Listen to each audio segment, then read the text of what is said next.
Hi hello అందరికీ welcome back to my channel Mantena Sravanthi. ఈరోజు మనం పల్లీ చట్నీ అయితే ఎలా చేయాలో చూద్దాం. అది ఇడ్లీలోకి దోశలోకి చాలా బాగుంటుంది. నేనైతే ఈరోజు ఇడ్లీలోకి ప్రిపేర్ చేస్తున్నాను. ఈ చట్నీ అయితే చాలా బాగుంటుంది. మీరు ఒకసారి ట్రై చేసి చూడండి. స్కిప్ చేయకుండా చూడండి, స్కిప్ చేస్తే అర్థం అవ్వదు. ముందుగా అయితే నేను ఇడ్లీలు పెట్టేసుకుంటున్నాను. తర్వాత ఒక కడాయి తీసుకొని దానిలో కొద్దిగా ఆయిల్ వేసుకోవాలి. ఆయిల్ వేడైన తర్వాత హాఫ్ కప్ పల్లీలను అయితే తీసుకుంటున్నాను. పల్లీలు వేసేసుకొని మంచిగా ఫ్రై చేసుకోవాలి.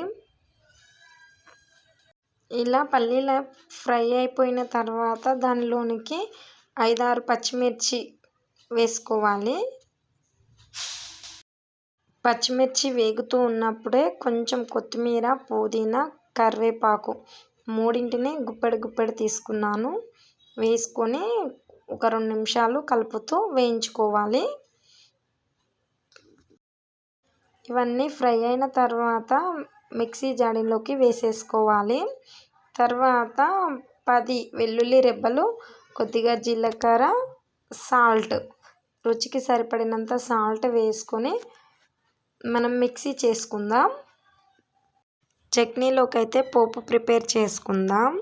దానికోసం ఒక కడాయిలో కొద్దిగా ఆయిల్ వేసుకొని శనగపప్పు, మినపప్పు, జీలకర్ర, ఆవాలు, కరివేపాకు వేసుకోవాలి.